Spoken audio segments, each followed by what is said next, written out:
were discussing this chapter number 5, the morphology of flowering plant. In this chapter, you already know that we have to learn regarding the external structures of different plant organs like root, stem, leaf, flower, fruit, seed, etc. From this, all the organs of a plant or flowering plant, we have studied regarding the root. Now today we have to start with another organ, and that is called as stem. So today we will learn regarding the stem. Okay, so we are going to start with the next organ, and it's called as a stem. So what is the characteristic of a stem, or how the structure of a stem that is different from the root? So the first characteristic is that this stem, it develops from plumule. You know that the root, it develops from radicle, but the stem, it's a part of a shoot system, and it develops from the plumule of a seed. This is the first characteristic you can observe in it. Second, the root is underground, but the stem, that is, grow above the ground, so you can say that it is an aerial. That means it grow above the ground. Okay, this is the characteristic you can present in the stem. The next characteristic you can find in the stem, it have a presence of, or it possesses presence of nodes and internodes. The stem have a presence of nodes and internodes. These nodes and internodes cannot be found into a root, but it is present into a stem. Okay, so if you see that as it is growing above the ground, so it's called as, or in opposite direction of a ground, so you can say that it is negative geotrophic, it is negative hydrotrophic, because it's growing in the opposite direction of water, and it grows in the direction of a sunlight. So that's why we are calling it as, it is positive phototropic.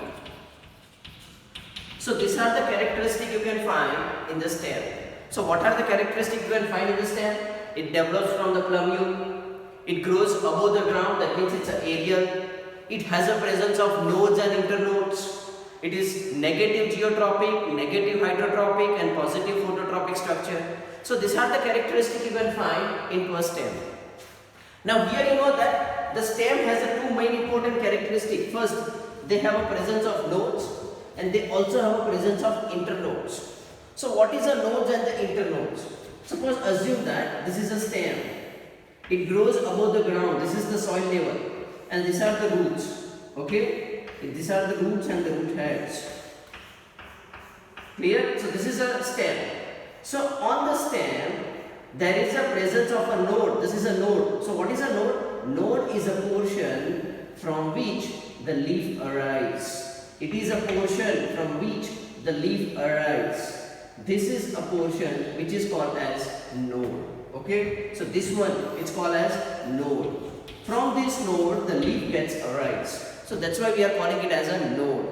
And the distance between two successive node, this node, this is also a node, this is also a node. So the distance between two successive, remember, two successive node, this is called as internode. What it is called as? Internode. So these nodes and the internodes can be found in the stem, but it is absent in case of a root.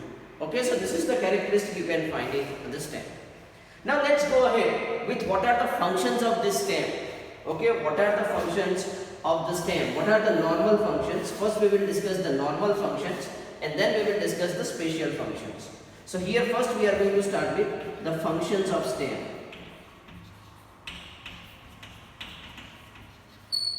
So the first function of this stem is that they are responsible for distribution of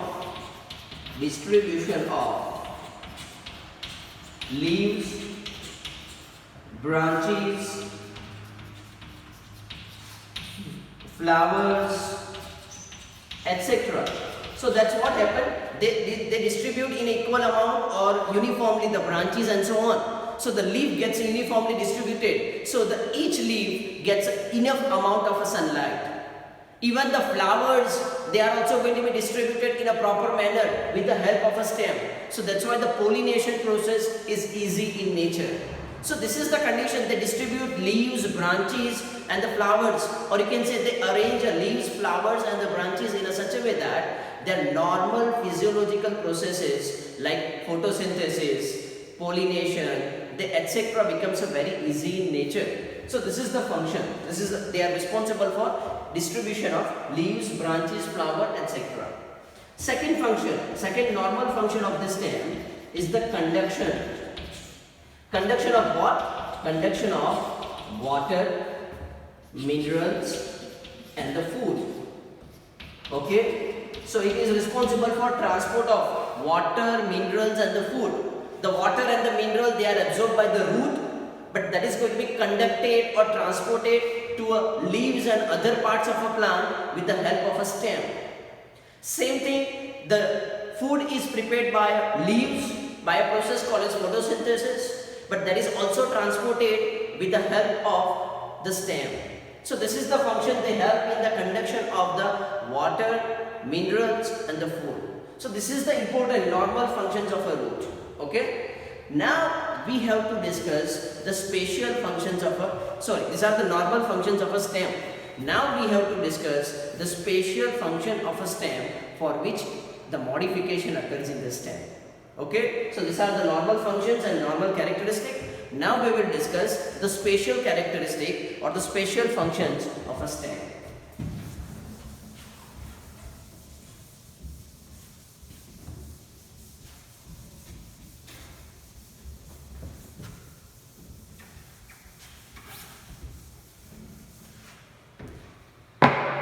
So now we are discussing the spatial functions of a stem.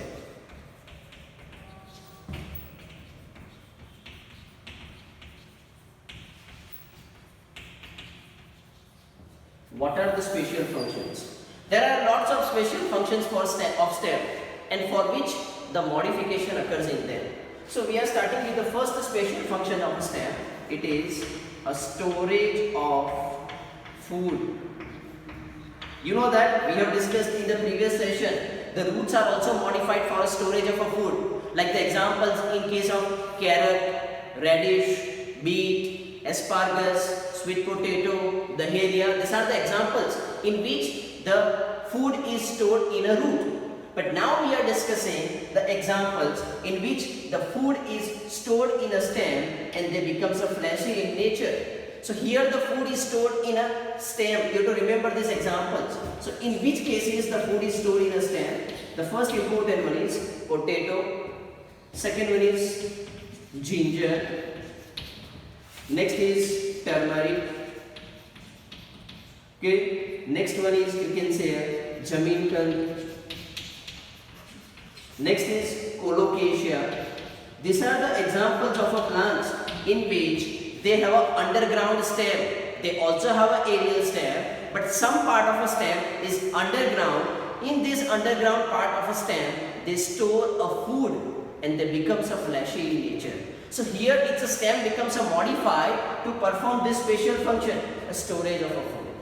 Okay, so this is the spatial function of a stem, storage of a food. The second spatial function is of a stem is the climbing. It's called as climbing. So how it occurs? There are few plants in which their stem is weak in nature, or these plants are such that they are climbing in nature. Like suppose for an example, say this is a stem, it is very weak. Here there is a development of a leaf-like structure. This is a leaf-like structures. Okay, they are the leaf. So from the axil is the angle that is formed by the stem and the leaf. This is the axil. In the axil, a slender and the twining branches are going to be developed. A branch of a stem is going to be developed. They help a plant in a climbing. These kind of a plants, they are called as twiners. They are called as twiners, and they help a plant into a climbing. Okay, so this is a second function called as a climbing, and the climbing they are performed into various kind of a gourds. Like you can say that here the modification is done in the plants of cucumber, or you can say watermelon. pumpkin, grapes. Okay, clear? So in this plant, their stem is modified in a such a way that they have a tendril-like structure. This is called as a tendril. Okay, it forms a tendril-like structure, and this tendril, it helps a plant for a climbing, and it is a part of a stem. It's a part of a stem. Okay, so this is a special function for which a stem has been modified in this plant for a climbing function. Okay. Next function, the next special function is the protection. So now we are discussing a protection. Third function for which the stem is modified, it's called as a protection.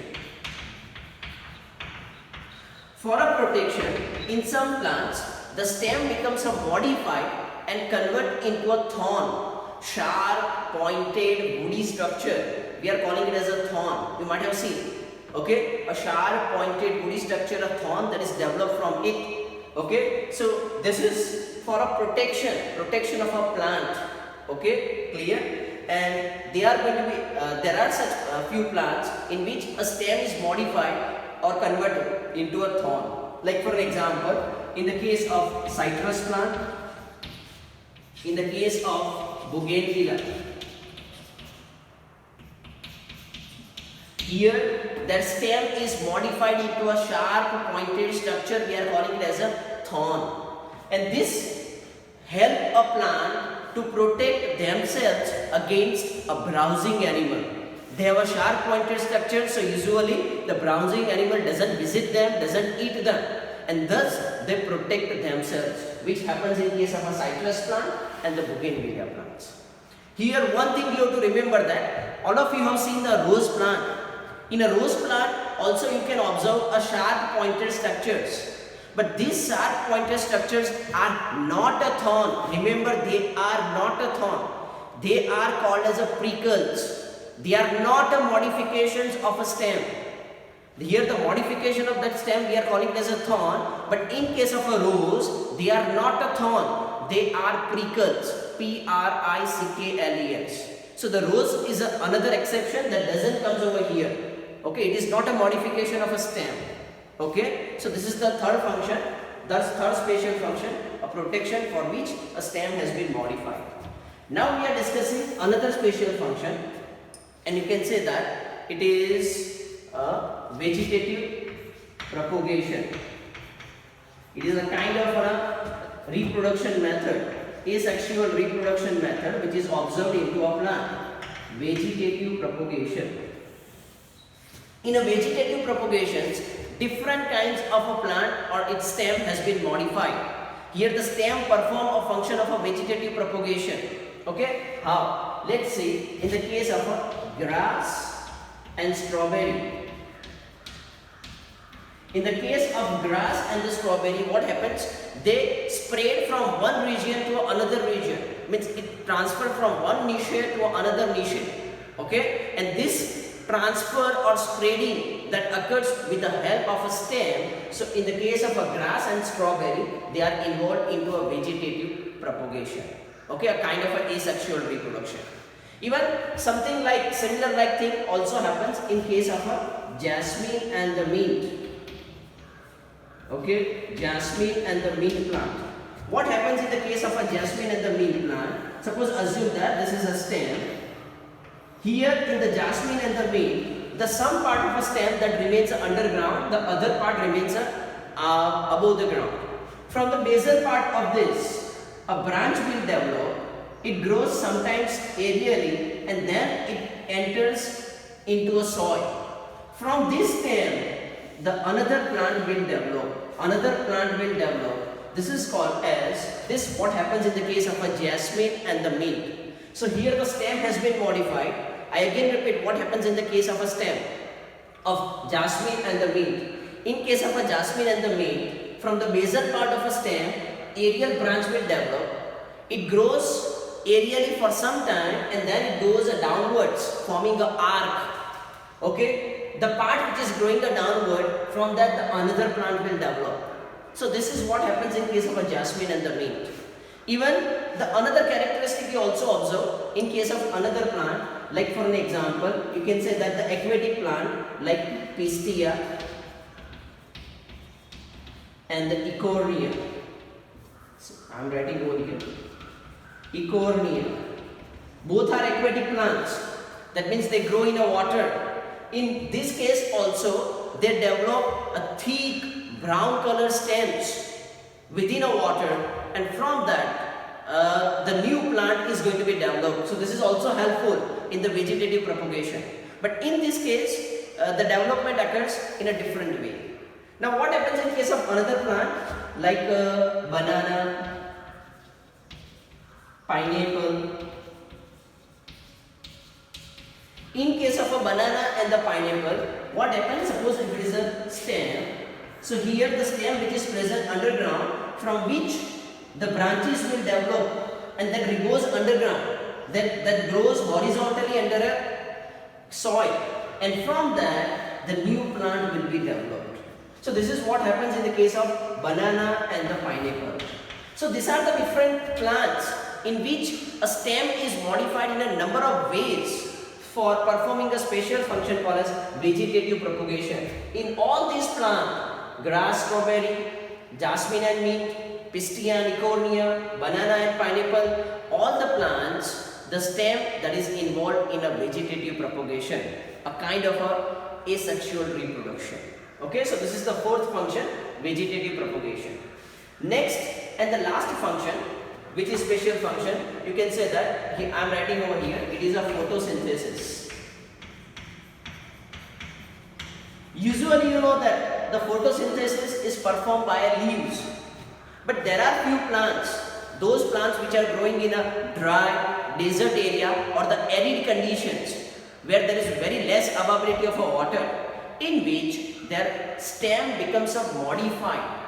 Okay, and this modified stem, it is a green in color and that is responsible for a photosynthesis. Like in case of a plant called as an opuntia. In case of a opuntia, its stem becomes a flat, okay, and thick, and that is responsible for a photosynthesis. So here in case of a opuntia, it has been modified to perform, its stem has been modified to perform a function called as photosynthesis. So these are the special modifications which is observed in a different plant for a stem to perform a special functions like storage of food, climbing, protection, photosynthesis and vegetative propagation. One thing I want to tell you that stem, initially it is green in color, it is thin, but as the growth occurs, this green stem becomes a thick and woody in nature. That is usually that is going to be observed. It becomes a dark brown from a green color, it becomes a thick and woody in nature as the growth occurs or growth of a plant takes place. So that's all about a structure called as a stem. So in this session we have discussed the general structure of a stem, normal functions of a stem and the modification of a stem to perform a special functions. Okay. Now we are going ahead. We will also discuss the few characteristics of a leaf. So we will discuss what are the characteristics of a leaves. So let's start with another organ called as leaf.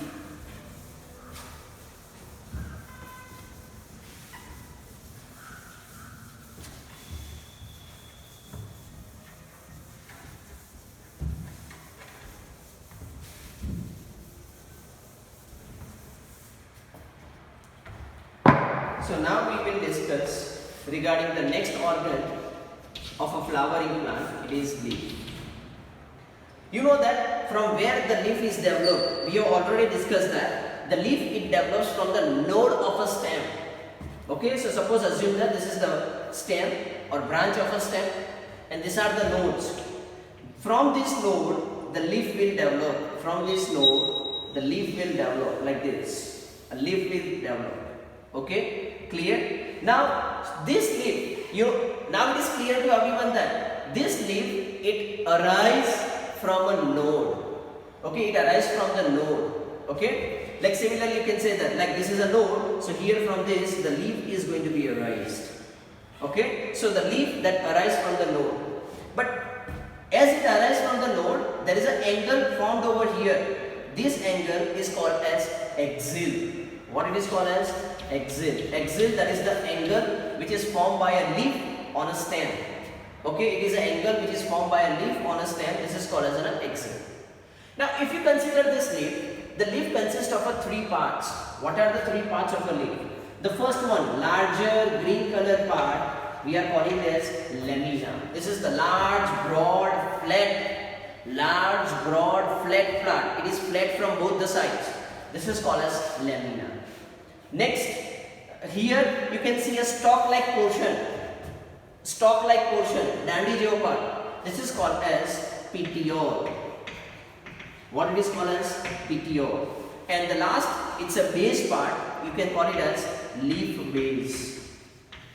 So the leaf has three portions: lamina, petiole, and the leaf base. These are the three parts of a leaf. Now we will discuss each part in detail. We are starting with the first part, what we call it as leaf base. Leaf base is the part of a leaf which is attached to a node. It is attached to a node. Okay, clear? Like this node can be, leaf base can be of different type in a special plants. Like suppose if you see the monopod plant, like for an example, maize is an example of a monopod plant. In a monopod plant, you can find a sheathing leaf base. What kind of leaf base you can find? A sheathing leaf base. Means it forms a covering or the sheath. That's why you can say that a sheathing leaf base is found into a monopod plant. Sometimes this leaf base, it's a swollen. Okay, what kind of leaf base it is? Swollen leaf base. If there is a leaf base is a swollen, the swollen leaf base is called as pulvinous. Remember, the swollen leaf base is called as pulvinous. Okay, I again repeat, there are three parts of a leaf: leaf base, petiole, lamina. We are discussing the first part, leaf base. Leaf base is the portion of a leaf by which it is attached to the node of a stem. The leaf base can be of variety of type in different plants. In a monopod plant, a sheathing or covering leaf base is found. Sometimes the leaf base is a swollen. Such kind of a swollen leaf base is also called as pulvinous. Okay. Now what happens? Now at the leaf base, you can find a small green leaf-like appendages. You can find a small green leaf-like appendages that is going to be found over here. Okay, so these are the small leaves-like structure, they are present, and these small leaf-like structures are called as, which is present at the base, they are called as stipules. What they are called as? They are called as stipules. It is not always found, but sometimes it is found small leaf-like structures at the base of a leaf. They are called as a stipule. Okay. Now the second portion of a leaf, it's called as petiole. Petiole is a stalk-like portion. This is a stalk-like portion. Okay, this is called as a petiole. And due to this petiole, the leaf can flutter, can move like this. Okay, it gives a flexibility to a leaf, so it can move. So petiole. If the leaf possesses a petiole, then we are calling it as petiolate leaf. What kind of leaf? We are calling it as petiolate leaf. If it is present, petiole is present. But if the petiole is absent, remember, it's not necessary that this stalk-like portion is present always. Okay, if it is absent, then we are calling it as sessile leaf. What kind of leaf it is? Sessile leaf. Okay, clear? Like for example, suppose assume that this is a stem branch, this is a node, and if the leaf is like this, here the petiole is absent, stalk-like portion is absent. So here it is called as sessile leaf, where the petiole is absent. Clear? Now the third part we are discussing. We are moving ahead with the third part. And the third part, it is the large part of a leaf. We are calling it as a lamina. This lamina is flat from both the sides. Dorsal and ventral side are the flat. It is a flat appendages. It is a large part, and that consists of veins. It consists of veins. The large vein that is running from the center, this is called as the main vein, what we are calling it as midrib. And the other small veins are also going to be developed from it. They are called as vein and the veinlets. The main vein is called as midrib. The others are called as vein and the veinlets. Vein and even its branch of a vein, it's called as veinlets. Okay, so these are the parts of a leaf. Which are the parts of a leaf? There are 3 parts of a leaf: leaf base, petiole, and lamina. Okay, these are the 3 parts of a leaf. I'm just squaring it. These are the 3 parts, and we have discussed the characteristic of each part of a leaf. Okay, now we are moving ahead. You know that the main vein is called as a midrib, and the other veins which are going to be arise from it, they are called as vein and the veinlets. So now we have to discuss, there are different types of the veins can be observed in it. So we will discuss what is called as venation. What is a venation? Venation, that means it is the arrangement of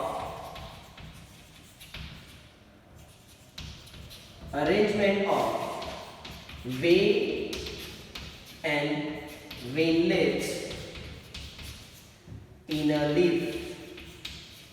It's called as venation.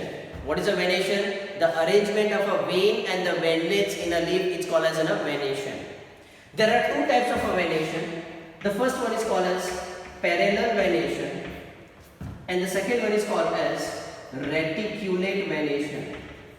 2 types of venation are there: parallel venation, and the second one is called as reticulate venation. What is called as a parallel venation? I am showing. Suppose assume that this is a leaf. Okay, in the parallel venation, this is the main vein. Here the veins, they are paralleling to each other like this. Such kind of a venation is called as parallel venation. And in a leaf, suppose assume that when the veins and veinlets, they form a network, like this is a network like structure, then such kind of a venation is called as reticulate venation. Remember, what is called as a parallel venation? In parallel venation, the veins, they are parallel to each other, and in case of reticulate venation, the vein forms a network of a vein, then it is called as reticulate venation. Parallel venation is observed into a monopod plant like maize, and the reticulate venation, that is observed into a dipod plant like pea, bean, groundnut, etc. They are the dipod plant. So in dicotyledonous plant, their leaves have a reticulate venation, and in monopod plant, the leaves have a parallel venation. So this is a venation. What is a venation? Venation, that means arrangement of a vein and the veinlets. It is called as a venation. And 2 kind of venations are there: parallel and the reticulate venations are present. Okay. So this is regarding the parts of a leaf and what is called as a venation. Now we are moving ahead. What are the different types of leaf? So we will discuss the types of leaf.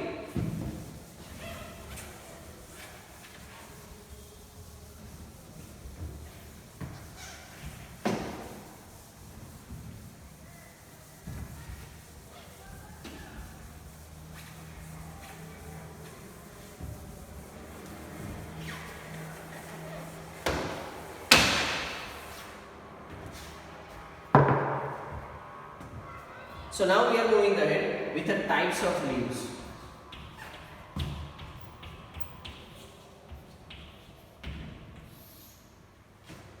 So if you see the different types of leaf, then there are 2 types of the leaves are there. First is called as simple leaf, and the second one is called as compound leaf. How many types of leaves are there? There are 2 types of the leaves are there: simple leaf and the compound leaf. What is a simple leaf? In the simple leaf, it is just a single leaf. Okay, means here the leaf is not divided into a leaflets. A single leaf is present. Or if this midrib is incising, then it is not reaching up to a tip. This kind of a leaf, it's called as a simple leaf. Now what is called as a compound leaf? In case of a compound leaf, suppose assume that this is the stem branch, and here from the stem branch, this is the main midrib. This is the main midrib. Okay, this midrib, it incising the leaf. It incising the leaf into a small leaflets like this. Here the small leaflets are going to be developed. Assume that these are the leaflets. So leaflets are going to be produced. Okay, when it is incising like this and the small leaflets are going to be produced, such kind of a leaf. Remember, it is a midrib. Midrib. Okay, it is not a branch, it is a midrib that incising the leaf into a leaflets. Okay, this is a stem. This is also a stem. But here the midrib is not incising, or the leaf is single one. So that's why such kind of a leaf is called as simple leaf. And if it is incising, then such kind of a leaf is called as compound leaf. Okay, so these are the two main types of leaves, simple leaf and the compound leaf. Now this compound leaf can again classified into two types. First is called as pinnate compound leaf, and the second one is called as palmate compound leaf. This is an example of pinnate compound leaf. In the pinnate compound leaf, what happens? In the pinnate compound leaf, suppose assume that this is a stem, these are the nodes, it is the midrib. Here the leaflets are present. The leaflets are present on both the sides of this axis. It is present on both the sides of this axis. Leaflets are arranged like this. Such kind of a leaf, it's called as pinnate compound leaf. Like for example, it is observed in case of a neem plant or neem tree. You observe like this, okay, where the midrib, on both the side of this midrib or the rachis or the axis, you can find the leaflets. Okay. Now another difference is that another kind of a compound leaf is the palmate compound leaf. Suppose assume that this is a branch. Here it's a midrib. Okay, here it's a midrib, and here the leaflets, they are present only at the top. Like see, they are present at the top only. They are not present on both the sides, but they are just present on the top. Such kind of a leaf, it's called as palmate compound leaf. This is the palmate compound leaf, and this one is called as pinnate compound leaf. The palmate compound leaf that is observed in a plant called as silk cotton. You just have to remember at least one example. Okay, so in the pinnate compound leaf, the leaflets are present on both the sides. In a palmate compound leaf, the leaflets are present at the top or at the axis. So this is a difference that exists between the pinnate compound leaf and the palmate compound leaf. But both are the type of a compound leaf. That means here, this midrib that incise the leaf into a leaflets. Okay, clear? Now what happens? Here if you see the simple leaf or the compound leaf, the simple leaf or the compound leaf, they possess a kind of axil. Here the bud is present, axillary bud is present. Here the axillary bud is present. Okay, but the axillary bud is present in both simple and the compound leaf, but it is not present over here. Not present. That means they are not present in the axil of leaflets. Bud is present in the both kind of a leaf, simple and compound leaf. Okay, but it is not present in the leaflets axil. Okay, this is a difference. How can you differentiate between the leaves and the leaflets? Okay, so this is all. This is about types of leaf, venation of leaf, and the parts of a leaf. So in this session today, we have discussed the stem. What are the characteristics of a stem? Normal functions of a stem, special functions of a stem with its example, and in the leaf we have discussed the parts of a leaf or what is a leaf. We have also discussed the venation and the types of leaf. Now the functions of a leaf and the other parts that we will discuss in the next session. Till then students, keep learning, keep watching, like and subscribe this channel. Thank you for watching.